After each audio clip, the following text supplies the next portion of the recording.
The average freelancer is absolutely clueless when it comes to running a business. And I can only say this because I did some of the dumbest possible things for the first 5 years that I was a freelancer. I think the biggest issue is that most freelancers, you included, me, especially when I first started, we look to the left, we look to the right, we look to our friends and our peers as to how we should be running our business. And this is a massive mistake because this is essentially the blind leading the blind in a lot of ways. Now, I'm not talking about the skill set that you perfect. Obviously, the top 1% of your skill set is going to know what they're doing.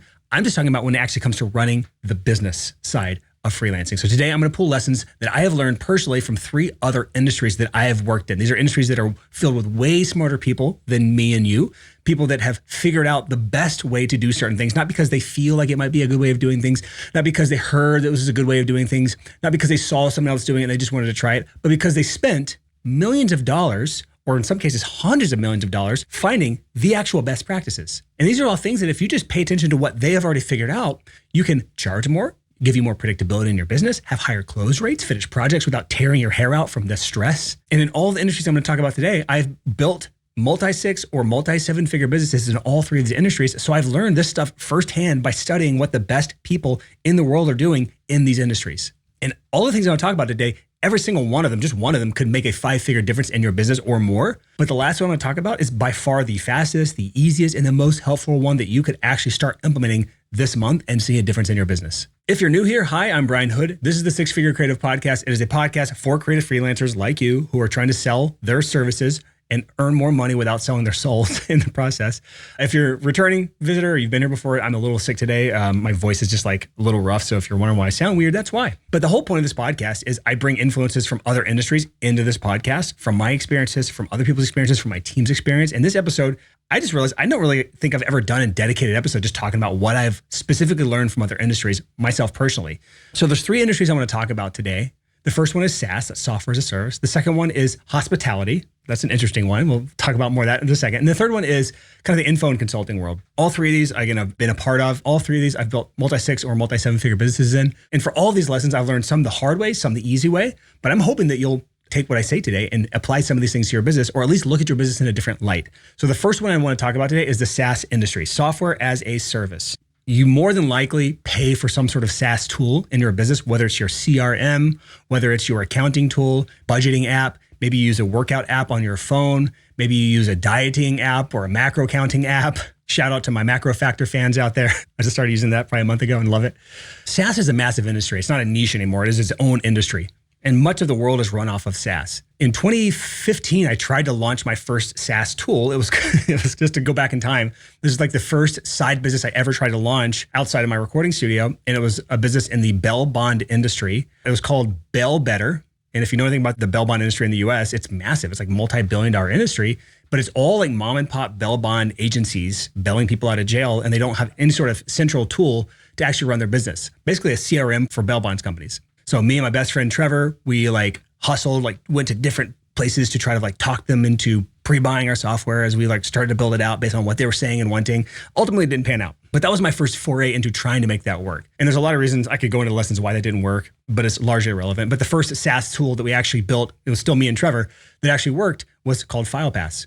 And FilePass is still around today, still doing great today, still over 6 figures today.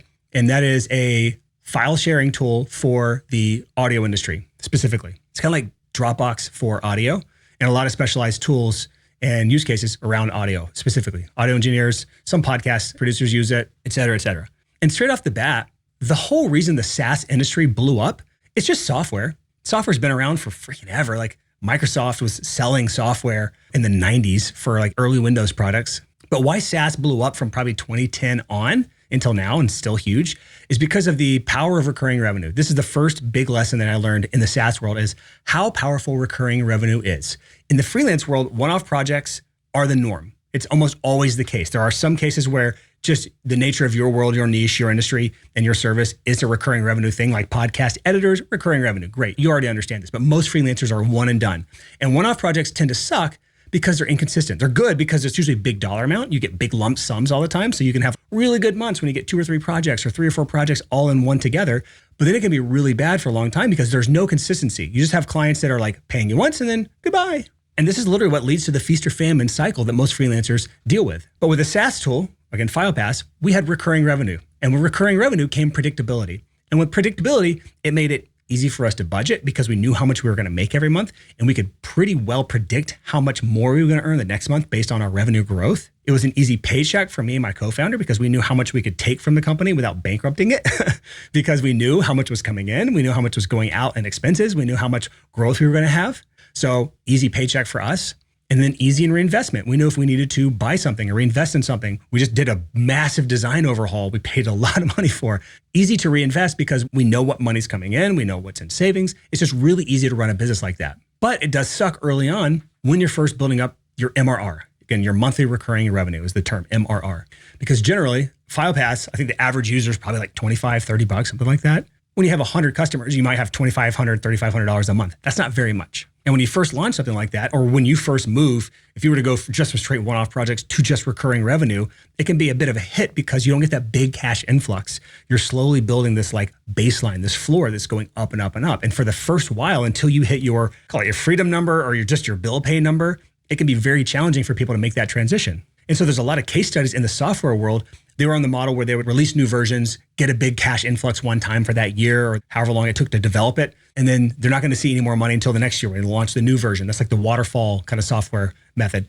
And they were used to these big cash influxes. And when they went to recurring revenue, they struggled. They didn't like it because it was like a small amount of money for a while. And they needed a big cash influx to keep that cycle going. So in freelance world, there are a number of ways to do this. We actually have a full episode on this. Actually, 2 episodes is a series offering recurring subscriptions as a freelancer, the holy grail of freelancing. That's episode 306. Again, you can get to it by just going to sixfigurecreative.com/306 to get to that episode.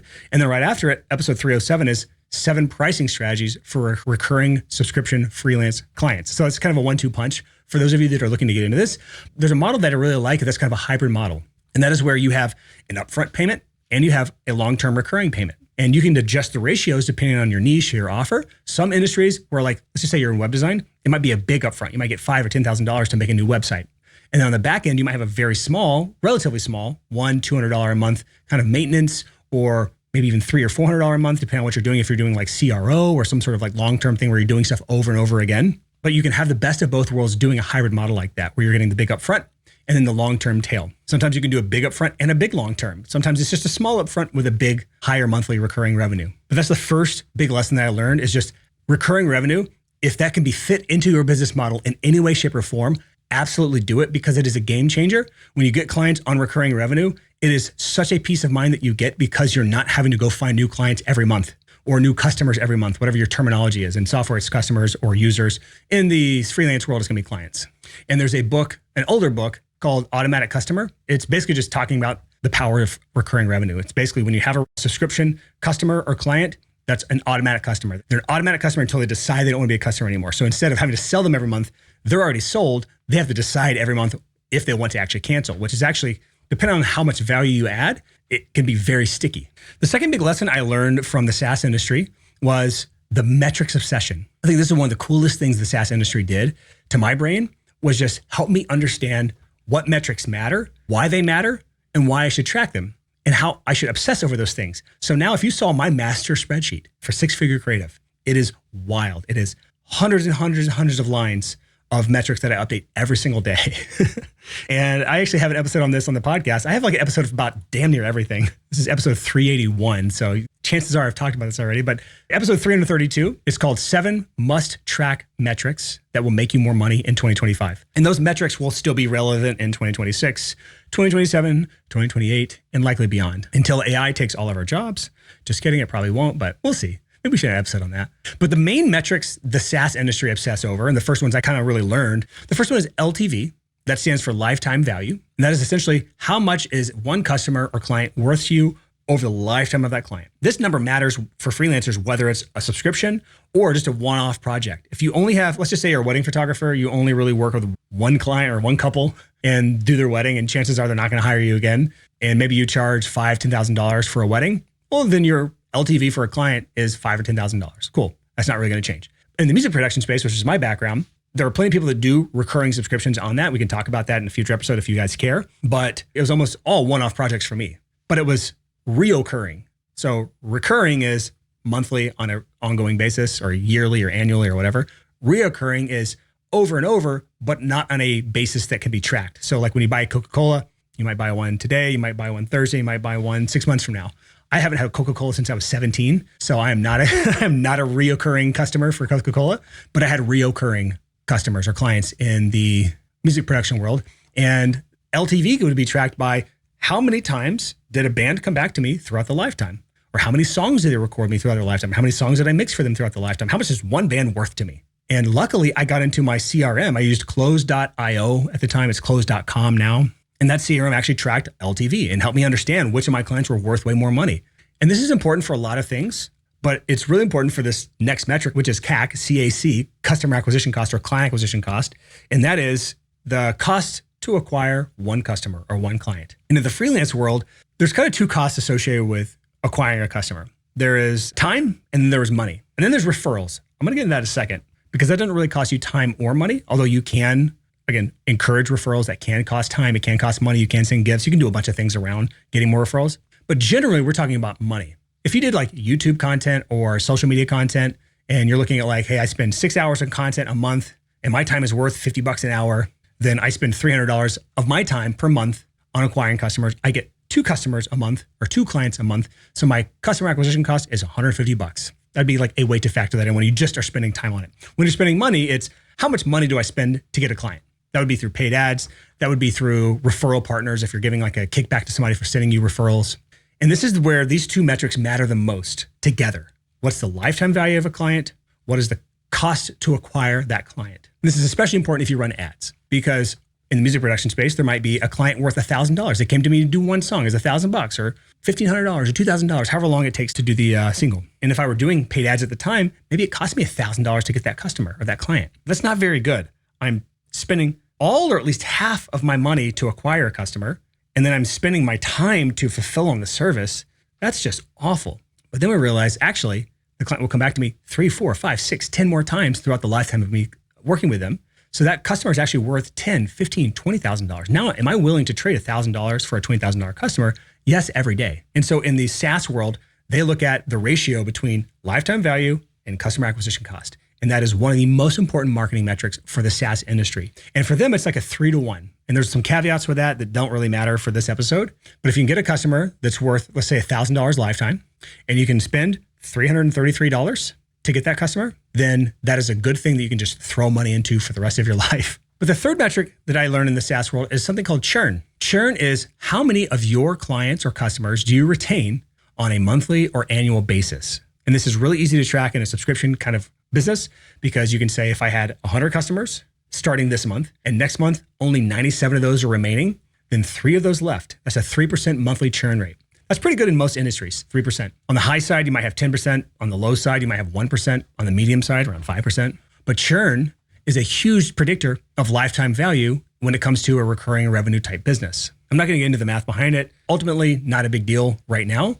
But the thing I want to think about with churn is an indicator of how happy your clients are. If they're paying you monthly and they're canceling at a high rate, they're not getting enough value to warrant them continue to pay you every month, which means you need to improve the value that you're providing your clients. It's the same in the software world. It's the same in the freelance world. It's the same in any world. If there's a recurring revenue thing and they're canceling, it's because they didn't get the value out of the product that they're buying. And that's a signal to yourself to improve your own skills, your client experience, your own systems, your revisions process, your communications process, how you're talking to your clients, your own attitude maybe. But there's also a way to look at churn on an annual basis if you have a reoccurring business.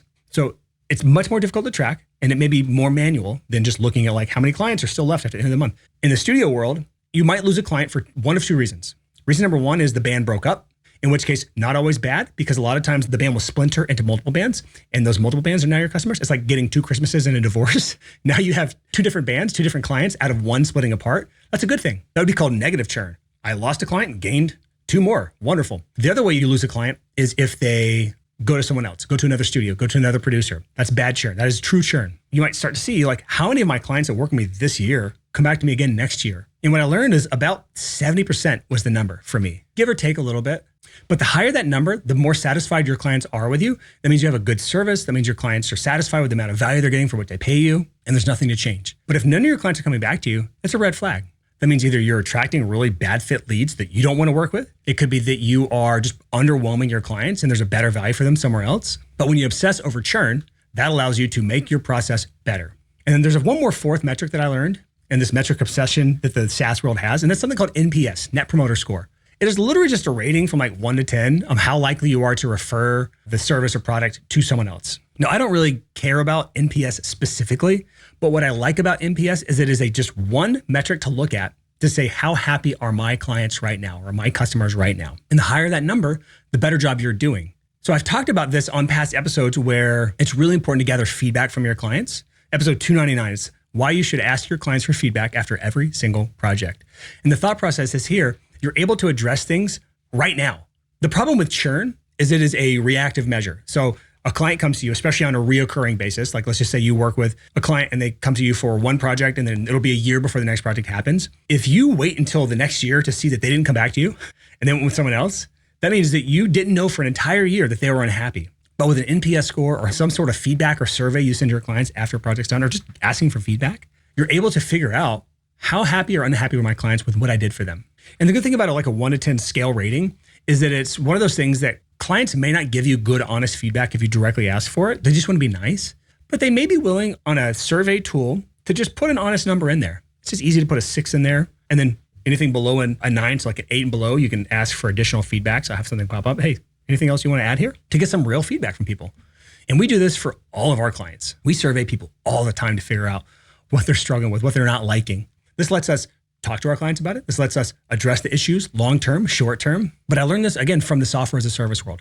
It's that metrics obsession. So again, the SaaS world, I've learned the power of recurring revenue. I've learned the metrics obsession. And the third thing was the product obsession. The product obsession is something that you do not see in many other industries, but the SaaS world is obsessed with building a good product. They build, they measure, and they adjust. And if you read any sort of like product building type of books in the SaaS world, they have all sorts of crazy ways that they do this. They'll do cohort analysis. They'll do user studies and interviews with people to figure out what they actually need versus what they think they want. They obsess over this stuff. And it's entire career paths and departments dedicated to the product itself. And I like this because no matter what, if you're selling your service or you're selling a widget or a physical product or a digital product or a course or a coaching program, or you're selling lawn care or recurring revenue or a one-off, you're still selling some sort of product. You've probably heard people talk about productized services for freelancers. That should be a really good thought that like, if it's a productized service, I'm essentially packaging up a service as if it's a product. Therefore, maybe I should have a product obsession. Maybe I should see, based on what changes I make to the product, what are the results that my clients are getting? What's yielding a better result for them? What's yielding fewer revisions from them? What's yielding higher ratings from my clients based on the feedback that I'm getting from them? What yields lower churn for my clients based on how long they're sticking around? What increases lifetime value with my clients based on how long they stick around on a recurring basis or how often they come back to me on a reoccurring basis? But the cool thing about the SaaS world is all these things play together. The NPS or surveying your clients allows you to get feedback on being able to make a better product so that you can increase your LTV and decrease your CAC because you're getting so many referrals from people. That decreases blended CAC. I'm not going to get into the blended CAC conversation. Decreases churn, increases NPS. Like all these things are like an ecosystem in the software world. And the reason they've become this sophisticated is because they have some of the greatest minds making millions of dollars by solving these problems. People going out of college, going straight into the SaaS world and building out really good, cool best practices and frameworks to solve some of these problems that this freelance world can just directly rip off and just take to the bank. That is one of my favorite industries is the SaaS world when it comes to freelancers. And I hope you will start studying more into the SaaS world and bring takeaways for your own business. The second industry I want to talk about is the hospitality industry. This was my first real revenue stream after my studio. Now, my first attempted revenue stream was Bell Better, the Bell Bunny software as a service failure. The first SaaS tool that worked was FilePass, but before FilePass was actually, for me, Airbnb. And I just had a unicorn of a lucky ass situation where I rented a place in downtown Nashville off of Craigslist, sight unseen, no photos, just a description. And the description on Craigslist said 3 beds, 2 baths, kitchen, music studio. That's all it said. And so I drove from Alabama to Nashville. The second I saw it, I called him up. He was willing to show it to me. And I was instantly sold on it. It was $1,250 a month. It was 3 blocks from Broadway. And I lived there for about a decade. I ran my studio out of it. I built my first course out of it. And I built my first new income stream out of it that wasn't a studio, which was Airbnb. And this is before all the regulations were in place, all the permitting processes in place. This is the Wild West days. And what I eventually found out was that I had a gold mine on my hands and I could rent this thing out for about $1,200 a night on the weekends and then work out of it during the week in my normal studio. So I basically had double income. I had a lot of money on the weekends and a lot of money during the week, and it was wonderful. I did this for about 3 years before all the regulation stuff came in place and it got clamped down. But what I learned during that time was, in order to run a very successful, one of the top earning Airbnbs in Nashville at the time, was the bar for perfection was so high. People are comparing this to other Airbnbs in the area, to hotels they could stay at. And so with the bar being very high, this is where my perfectionism shined. But the problem with perfectionism is I also have ADHD. And with ADHD becomes distractions and forgetting things. And so through the hospitality industry, I learned about SOPs, standard operating procedures, basically checklists. And I learned that your perfectionism can be documented into a checklist. And your perfectionism can be a wonderful superpower when done right. And SOPs absolutely help with your perfectionism, but also perfectionism can cripple you by moving too slowly. This is in the studio world, I would move too slowly. In the Airbnb world, I move too slowly. It would take me too long to turn over, is what they call it, turn over the unit between people staying. And the key here that I learned was operationalizing my perfectionism. And I turned it into, I have a binder, it's in my closet over there. Probably should have pulled it out, but it was literally a binder with laminated pages. There was a whiteboard marker that you could check off on the laminated pages and then easily erase it when you were done. Every single thing that had to be done in the Airbnb in order to have a 5-star experience from the time the person checked out until the time the next person checked in. And that allowed me to hand it off to someone else. I didn't have to do the cleaning. We had all sorts of things in there, from like how to clean the bathroom, how to clean the toilet, how to make sure not a single hair was left within sight anywhere in the entire unit. Hairs were a big thing for me. It's like, if I see a single hair, that's where my perfectionism is like, hell no, I don't want to see a hair in my Airbnb. That's disgusting. We would buy local beers and local cupcakes and give them to our guests because that little surprising delight doesn't cost us much money. And as much as we're charging per night, we can afford it. And it led to us having dozens and dozens and maybe hundreds of 5-star reviews from people, which just shot us up the rankings with that many 5-star reviews. But this leads me to my second lesson that I learned in the hospitality industry, and that is the power of a niche and the pricing power of a niche. So you heard what I was charging, $1,200 a night. I wasn't able to charge $1,200 a night because I was just a generalist Airbnb. The generalist Airbnbs were basically this. It was like a 2-bedroom apartment in the downtown area, walkable to Broadway. It will be basic decor or even nice decor. It'll be charged around $200 to $300 a night, something like that. That's kind of like the basic one. And that's where you might have a couple, 2 couples staying there. You might have a small family staying there. And there were like hundreds of those to choose from. My niche, I was a specialist. I had a specialist Airbnb and I had pricing to match that. And I would go after a market that nobody wanted. I had a bachelor party Airbnb and I would have let anybody stay there. And it had 10 beds in it and you could do whatever you wanted in it. And generally people kept it pretty tidy, pretty nice. Sometimes they relatively trash it. At one point, somebody passed out and peed on a rug. Another point, somebody passed out and fell into our TV and broke it. The tenants covered all those things. And even if they didn't, it was still so profitable, I would have gladly bought all those things again and just kept doing the same thing. But because somebody wanted this market, I could jack up my price. And I knew that $1,200 a night split between 10 guys for their bachelor party, it's no big deal. Each guy pitches in a couple $100 to stay near Broadway, just walk to Broadway, don't have to worry about Ubers or taxis, be close to the actions. Let's talk about how this relates to freelancers. In the freelance world, a lot of you are trying to be that generalist. You're trying to be the safe thing, the family Airbnb, the 2-bedroom, 1.5 bath. You're afraid of taking on this specific type of client, or you don't want to be lumped in with this type of thing because you might lose out on all these other ones. I never had a single family. I might have had one family stay with me. It's like a Thanksgiving thing. They had a big family and they cooked there. I was making so much money, I didn't care.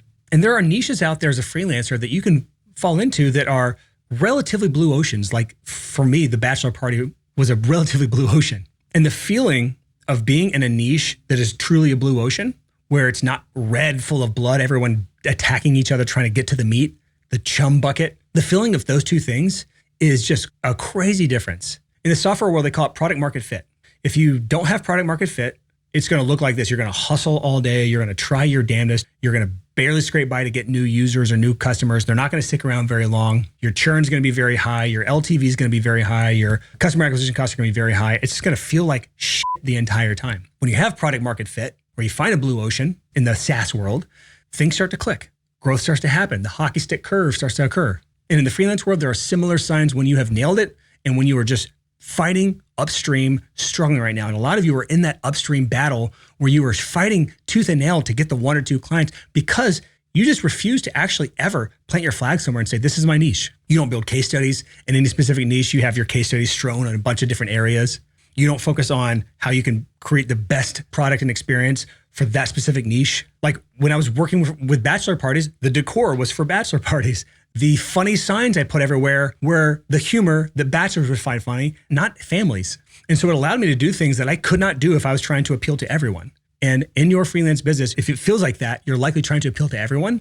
And thus you're just pushing away more and more people. So that's the hospitality industry. The things I learned were, again, SOPs for consistently great results and essentially operationalizing my perfectionism so that I wasn't overdoing it, but I also wasn't underdoing it. And I wasn't letting my ADHD distract me from the things that really mattered. Because if you know about ADHD and you get hyperfixation and perfectionism, those two things are horrible together. And the next thing is the power of the niche. That's the two lessons from hospitality. The third industry I want to talk about is kind of the info world or consulting world. And just to know my background on this, I launched my first course late 2015. And that was a course about mixing and mastering heavy metal. It was called From Shit to Gold. And then another course in the recording studio world, 2019. And now in the consulting world, Clients by Design, which is, we call it a coaching program, but really it's a consulting program. I think the difference between a coach and consulting is like semantics, but a coach is more about like, hoorah, like be better. Here's your proper way to curl a dumbbell, you know? But a consultant is more like, here's some frameworks to actually follow. Here's actually the best practices. Here's what we think. It's more of a strategic partner. And that's more how we operate. But in a sentence, Clients by Design is a client acquisition coaching program / consultancy. And there's 3 lessons I want to talk through that I've learned from this world. Because this is something that is, I eat, breathe, and sleep this every day because now 6-figure creative is my main thing. It's grown to the multi 7-figure range. And I have to me, a large team. It's the largest company I've ever been a part of. I've never had a real job before, so this is all new to me. But what I learned in this world, the first thing is offer creation. I think Alex Hormozi kind of blew this up with $100 million offers. But the thing that we see in the kind of freelance or creative agency niche is that it's rife with what I call like inbred offers or no offers at all. And what I mean by inbred offers is like, you just are selling packages. There's no real offer here. You're selling packages or services. But Hormozi has the whole book on creating offers. And the elements basically boil down to this. What is your core promise? Not a service, but what's your core promise that your service solves? What do they actually get? Again, what are the deliverables that you do to get that end product or the end result? What are the bonuses attached to that? And this is one of the things that I really struggle with when I first read that book. Is like bonuses, like that works in like the courses world, but like this doesn't really work in a service-based business. I've kind of come around that because I've learned that like bonuses can be a lot of things and they can be positioned as something else, like included extras or a launch kit or implementation tool or some other thing that you give, support package. You can call it whatever you want, but it's what are the things that you also include that take none of your time away from you, that are added reasons that your client might want to work with you versus someone else. And the cool thing about this as being part of your offer is it creates what we call offer confusion. And this is something that you absolutely don't see in freelancers. I'm going to go on Fiverr right now, and I was looking up web designers. Every one of them would be basically the same thing. And the only thing they're differentiating is the amount of reviews they have, social proof, and the price of their service. That's basically the only 2 differentiators on there. Apples to apples comparison between the 2. And obviously their portfolio. That's like the third factor and arguably the most important. But when you have offer confusion, it makes it so that you can't just directly compare apples to apples. Maybe the portfolios are similar. Maybe the pricing is similar. But this person has all these extras, this launch kit or this implementation kit, the support package that he's giving away is all these things that I know I'm going to need once my website's done.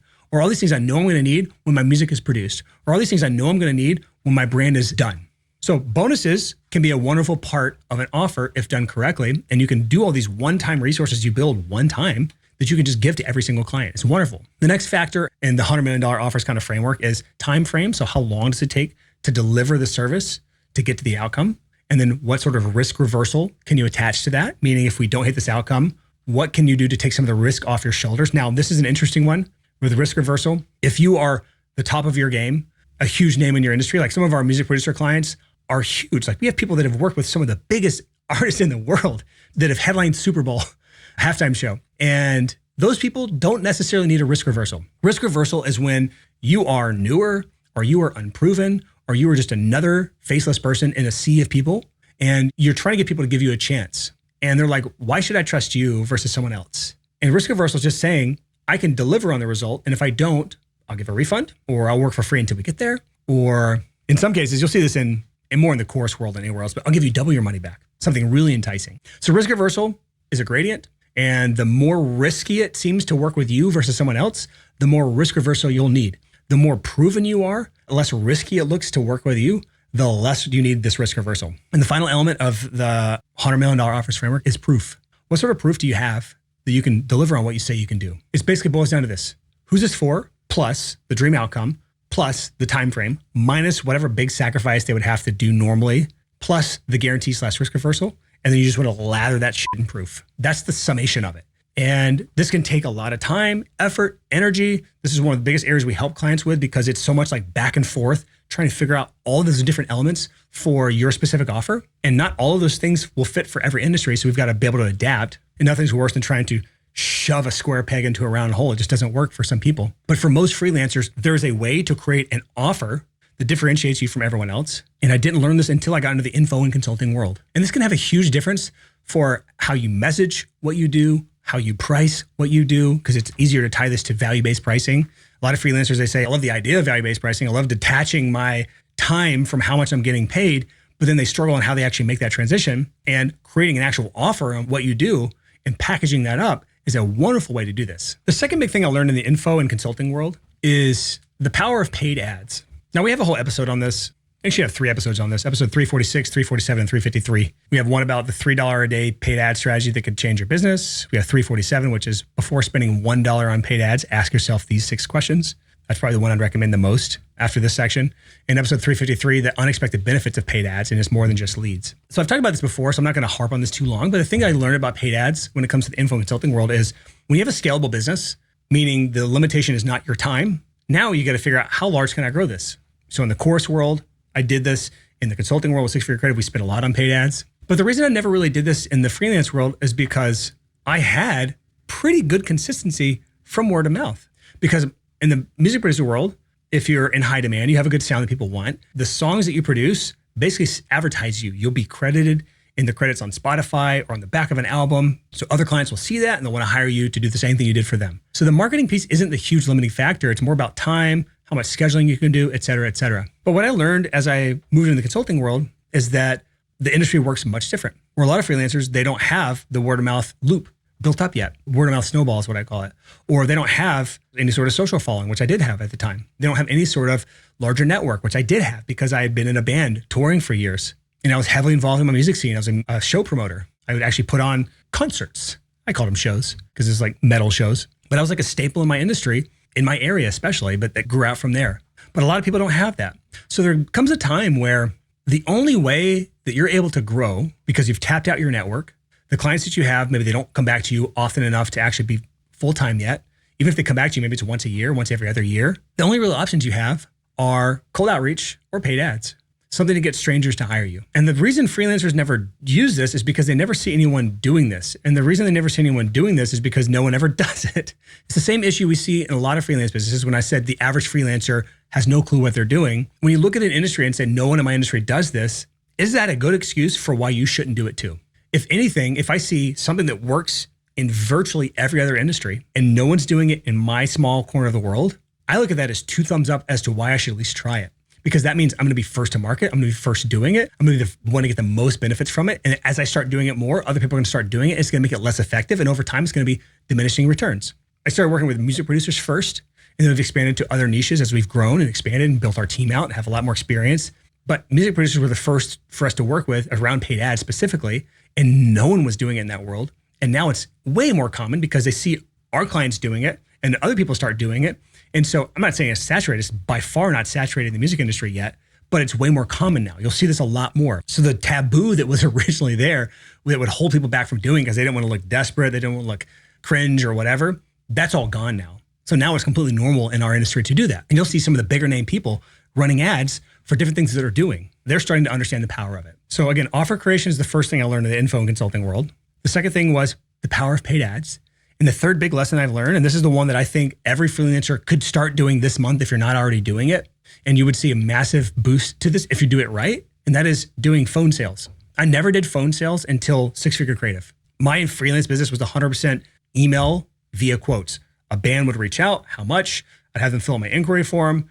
Based on the inquiry form, I would send out a quote in an email, no specific proposals, nothing beautiful, just a template that said, thanks for being interested. I should find my own quote template because it's probably pretty funny. All right, I paused and I found a quote that I sent out. This was sent out on March 14th, 2011. This is when I just moved to Nashville. They'd fill out the inquiry form. I got all the information and no proposal, no phone call, no phone sales. All I said was, I charge a flat $300 per 8-hour day.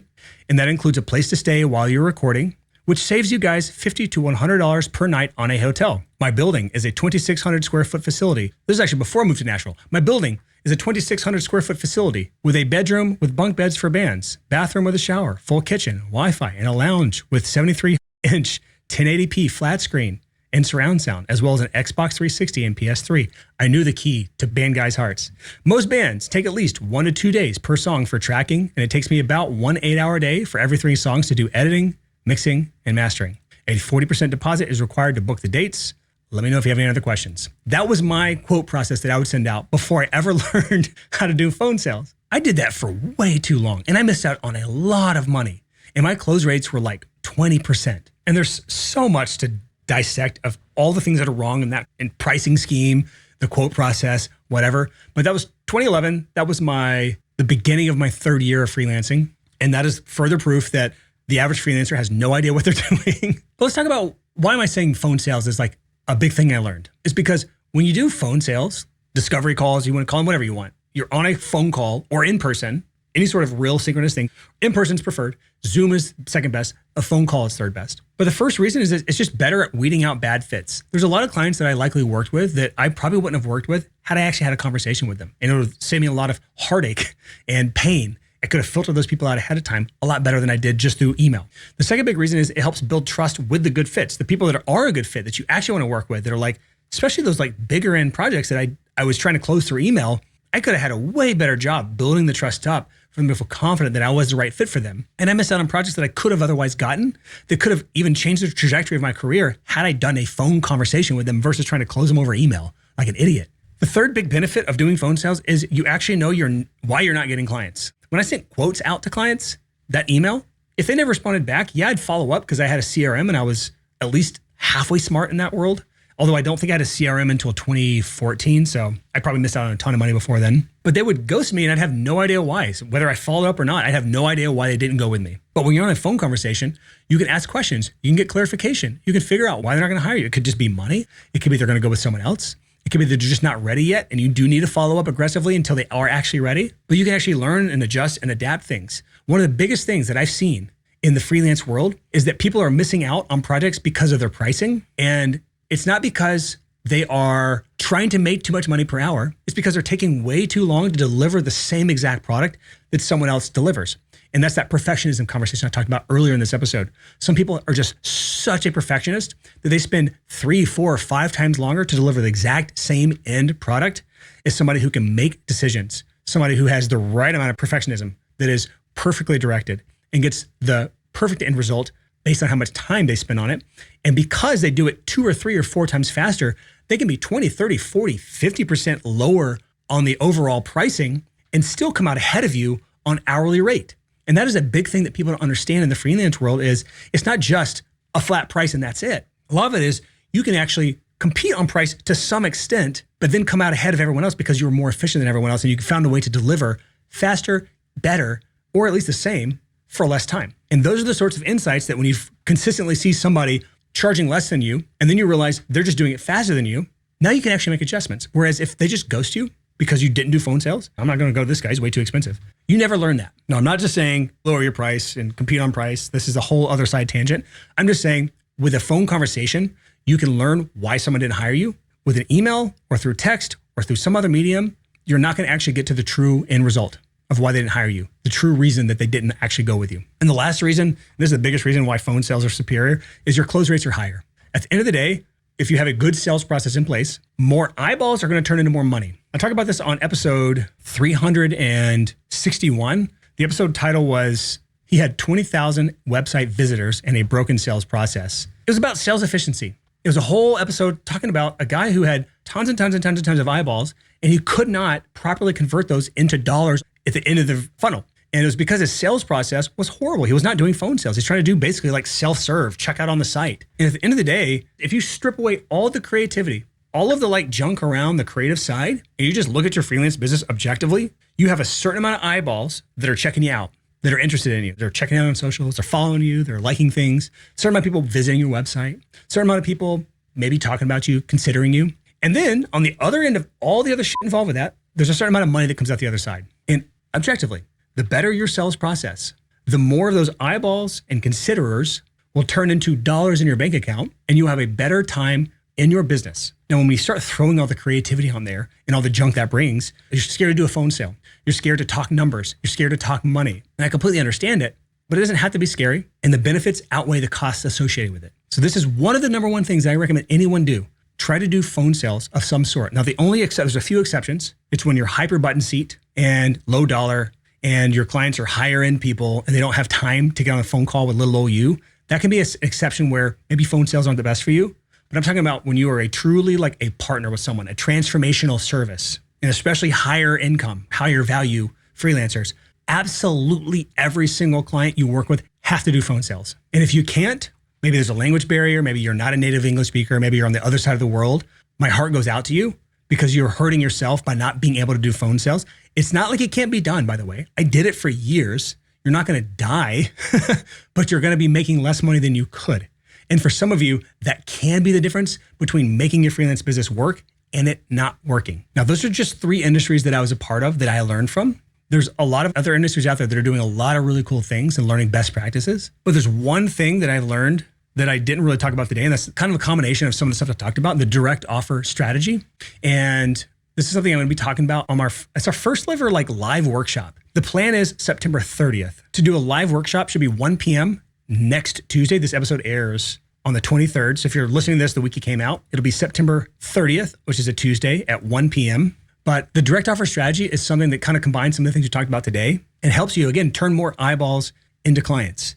And that is the key to making your freelance business work is if you have a tiny amount of eyeballs, we have to get more of those people to turn into clients. If you have a lot of eyeballs, like that guy I talked about in episode 361, where we had 20,000 website visitors a month, it's a ton of eyeballs. This is still important to you because you're essentially capping your income if you have a ton of eyeballs and not many of those are turning into dollars. So the direct offer strategy is a really good way of getting more eyeballs turning into dollars. And I'll be talking about it live September 30th, 1 p.m. Just go to sixfigurecreative.com/live, Live, to register for that if you haven't already. Maybe you've already seen emails about it. There will be no replay for it. This will be live only. And if you want to know why, it's because I have not done a live thing like this.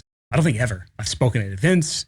I have talked to our clients, dozens of clients on calls every week for like the last 4 years, maybe longer, especially if you go back into the course world. But I've not done one live to just the public for free. I kind of want to work out kinks before I ever record and distribute this in any way, shape, or form. So if you want to see me flub, but also deliver as high value as I possibly can, talk about the direct offer strategy, help you turn more eyeballs into dollars, then register, sixfigurecreative.com/live. Hope to see you there. Peace.